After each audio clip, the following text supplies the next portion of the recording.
Muhammad bin Sirin, salah satu ulama tabi'in, beliau punya kios di pasar, Karena beliau ada di pasar dan beliau ulama besar, muridnya Abdullah bin Umar, Abdullah bin Abbas, radhiyallahu anhum ajma'in, ini ulama besar, maka orang-orang banyak sewa tempat di situ. Karena adanya Ibnu Sirin ini. Muhammad bin Sirin terkenal penakwil mimpinya tabi'in. Beliau pernah satu waktu kedatangan pedagang dari luar Irak, kemudian nawarin. Ini saya tidak ingat produk apa, tapi setahu saya kalau tidak salah keju. Tapi ini syubhat, haram atau halal nih gitu kan. Ibnu Sirin didatangi oleh orang ini karena orang ini tahu ini ulama besar. Kalau dia yang beli, dia bagi ke pasar, orang beli. Dan juga dia tidak usah repot-repot nagih, cuma satu orang. Ini orang jujur. Dikasihlah sama dia. Ibnu Sirin tanya, ini halal nggak? Pertanyaan satu. Dia bilang, saya tidak tahu juga. Tapi keju, masa haram gitu kan? Maka kata Ibnu Sirin, maaf saya nggak bisa beli. Saya nggak jadi beli. Padahal waktu itu kalau dia beli untungnya 40.000 dinar. 40.000 dirham. Ini bisa belasan bahkan puluhan juta keuntungannya. Begitu dia beli, dia sebarin langsung laku gitu kan. Ditinggalin sama dia. Ringkas cerita nggak jadi transaksi, orang ini jual pada orang-orang lain yang masih kurang imannya, dibeli semua sama dia. Ibnu Sirin tidak mau. Besok pagi, ada satu orang datang ke toko Ibnu Sirin, beli barang 2 dirham. 2 dirham, produk kecil.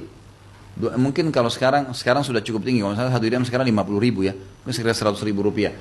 Tapi dulu waktu awal-awal dirham masih murah. Beli. Kemudian orang ini ambil, dia lupa. Karena keasyikan ngobrol sama Ibnu Sirin, dia lupa kalau dia sudah bayar atau belum. Tiba-tiba mau keluar dari toko. Kata Ibnu Sirin, sebentar. Hai saudaraku, kau belum bayar. Kata dia, saya sudah bayar. Dia yakin. Kata Ibnu Sirin, demi Allah kau belum bayar. Bersumpah sama Allah untuk 2 dirham nih. Lalu kata dia, ada orang itu, demi Allah saya sudah bayar. Dibalas sama, ribut nih gara-gara 2 dirham. Orang-orang pasar pada ngumpul. Kata Ibnu Sirin, saudaraku, kau letakkan barang itu kembali atau kau bayar 2 dirham.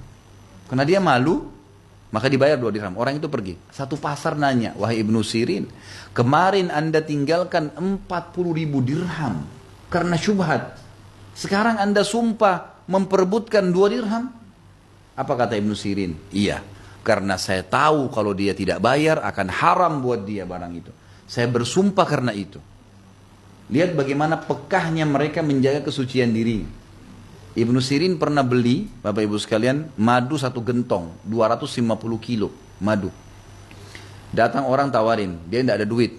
Lalu dia bilang sama pemilik madunya, saya nggak ada duit nih. Madunya madu asli, madu bagus, mahal. Kata orangnya, nggak apa-apa, anda bayar nanti 3 pekan kemudian. Baik. Ada Ibnu Sirin, baiklah kalau dituang dari wadahnya penjual kepada wadah dia. Setelah ditutup tokonya malam hari, rupanya Ibnu Sirin lupa tutup. Gentong itu lupa ditutup. Besok pagi dia buka tokonya, ada tikus mati di situ. Di dalam madu bagian atas ya. Coba kalau Bapak Ibu di sini yang terjadi, 1 gentong madu 250 kilo ya. Mungkin sebesar meja ini, gitu kan. Itu ada tikus mati, apa yang Bapak Ibu lakukan? Buang semua. Yakin?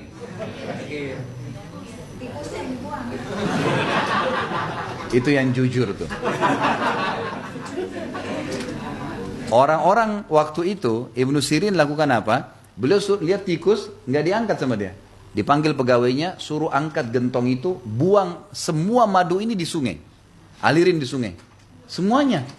Dia nggak buang di situ ya, nanti orang salah gunain, dibuang di sampah, misalnya nanti orang ambil nggak, dibuang semua di sungai. Orang-orang pasar tahu nih, datang semua. Wahai Ibnu Sirin, kenapa anda alirkan di sungai? Dia bilang supaya orang tidak salah gunakan. Apa sebabnya? Ada tikus mati di atasnya. Dalam kisah ini juga dikatakan tikusnya kecil. Maka kata mereka, kan tinggal anda ambil tikusnya, buang 1-2 kilo, yang lainnya bisa dijual. Kan madu padat ya. Maksudnya mungkin mereka tidak akan masuk ke dalam. Tapi apa kata Ibnu Sirin? Perhatikan orang yang tahu mensucikan jiwanya. Hubungannya dengan Allah dijaga. Dia mengatakan, demi Allah saya tidak tahu tetesan madu mana yang kena bakteri bangke itu. Sehingga kalau saya jual sama muslim lain, maka saya bisa menipunya. Dan saya dihukum sama Allah hari kiamat. Coba bayangin. Suci jiwanya, luar biasa.